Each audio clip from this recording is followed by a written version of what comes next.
YouTube channel அன்பர்களுக்கு வணக்கம். நேற்று சாயந்தரம் மார்க்கெட்டுக்கு போயிருந்தேன்.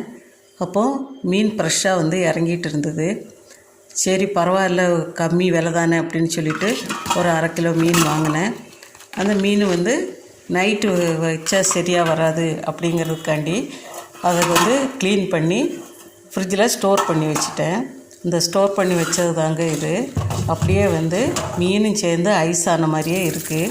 நம்ம இது மாதிரி வச்சுருந்தோன்னா ஒரு 4-5 நாள் கூட அப்படியே வச்சுருக்கலாம் தான். இந்த மீனை அப்படியே தண்ணியில் போட்டிருந்து ஒரு 1/2 மணி நேரம் ஆன உடனே இது பழைய நிலைமைக்கு வந்துடும். இப்போ நான் ஒரு முறை கழுவி இதை எடுத்துக்க போகிறேன். இந்த மீனுக்கு பேர் ராமப்பாறை அப்படின்னு சொல்லுவாங்க.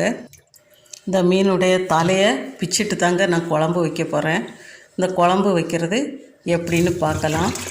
அதுக்கு சின்ன தேங்காயில் உள்ள ஒரு மூடி தான், ஒரு 1/2 மூடி தேங்காய் எடுத்திருக்கேன்.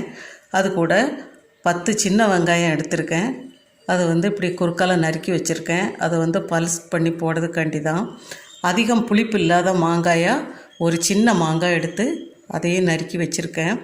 அதுக்கு கூட கரைக்கிறதுக்கு கொஞ்சம் புளி, கொஞ்சமாக தான் புளி எடுத்திருக்கேன்.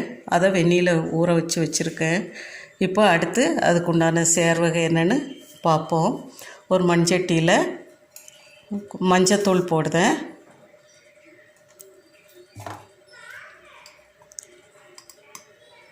அப்புறம் வரமிளகா பொடி 2 ஸ்பூன் போட்டுக்கிறேன்.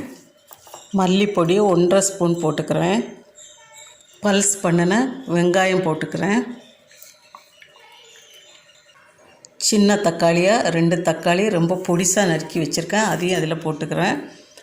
கொஞ்சமாக இஞ்சி அதையும் இதோட போட்டுக்கிறேன். 2 மிளகாய். இப்போ நம்ம போட்ட எல்லாத்தையும் சேர்த்து கைட்டு ஒரு தடவை நல்லா பிசைஞ்சு விட்டுக்கலாம். கொஞ்சம் அழுத்தமாக கொஞ்சம் பிசைஞ்சு விட்டுக்கலாம்.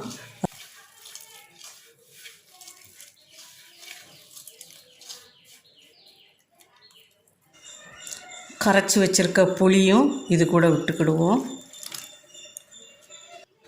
அரைச்சி வச்சுருக்க தேங்காயும் இதில் போட்டுக்கலாம். ஒரு சின்ன முருங்கைக்காய் துண்டு துண்டாக நறுக்குனது, மாங்காய் அதையும் போட்டாச்சு.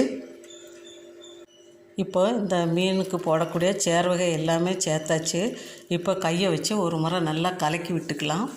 இப்போ தேவையான தண்ணி எல்லாமே இப்போவே நம்ம ஊற்றிடணும். குழம்பு கொதிச்சிட்டு இருக்கும்போது இடையிடையே தண்ணி ஊற்றக்கூடாது. அப்போ டேஸ்ட்டு அவ்வளோக்கா இருக்காது. இதே மெதடில் செஞ்சிங்கன்னா டேஸ்ட்டு ரொம்ப நல்லாயிருக்கும். இது கூட நம்ம தாளித்து மட்டும் ஊற்றுறோம், அவ்வளோதான். வேலையெல்லாம் முடிஞ்சு போச்சு. அதுக்கப்புறம் நம்ம கொதிக்க வச்சு ஊட 1-2 தரம் கிளறி விட்டு, ரொம்ப அழுத்தமாக கிளறக்கூடாது. ஒரு ஓரமாக நம்ம லேசாக பெரட்டி விடணும். இல்லை அப்படின்னா மீனெல்லாம் உடஞ்சி போயிடும். இப்போ தாளிக்கிறதுக்கு கடுகு, வெந்தயம், கருவேப்பில், 2 வெங்காயம் எல்லாம் வச்சு செவக்க தாளித்து நம்ம குழம்புல ஊற்றிக்கிட போகிறோம்.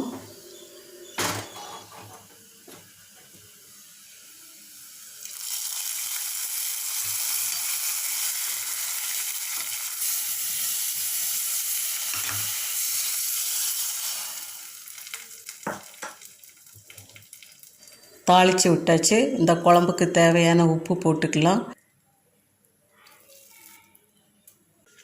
1/2 ஸ்பூன் ஜீரகப்பொடி போடுதோம். இதுக்கப்புறம் மீன் மட்டும் போட்டால் போகிறோம். நம்ம குழம்புக்கு உண்டான கலவை எல்லாமே சேர்ந்துடும். அதுக்கப்புறம் நல்லா கொதிக்க வச்சு இறக்கிக்கிட வேண்டியது தான். மீனையுமே போட்டாச்சு.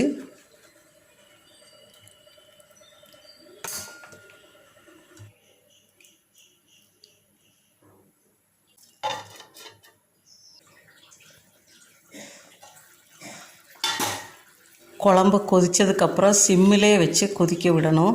இல்லைன்னா அடியில் பிடிச்சிரும், மீனும் உடஞ்சிரும்.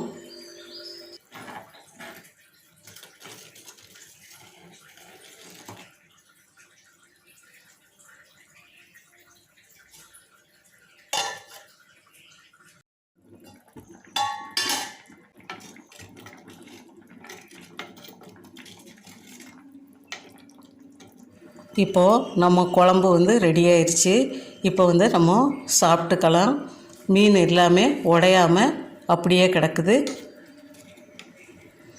இந்த குழம்பு செய்கிறது வந்து ரொம்ப ஈஸி தான். அரை மணி நேரத்தில் இது செய்து முடிச்சிடலாம். இந்த செய்முறை உங்களுக்கு பிடிச்சிருந்ததுன்னா லைக் பண்ணுங்கள், ஷேர் பண்ணுங்கள், கமெண்ட் பண்ணுங்கள். இந்த சேனலுக்கு சப்ஸ்கிரைப் பண்ணுங்கள். தேங்க்யூ.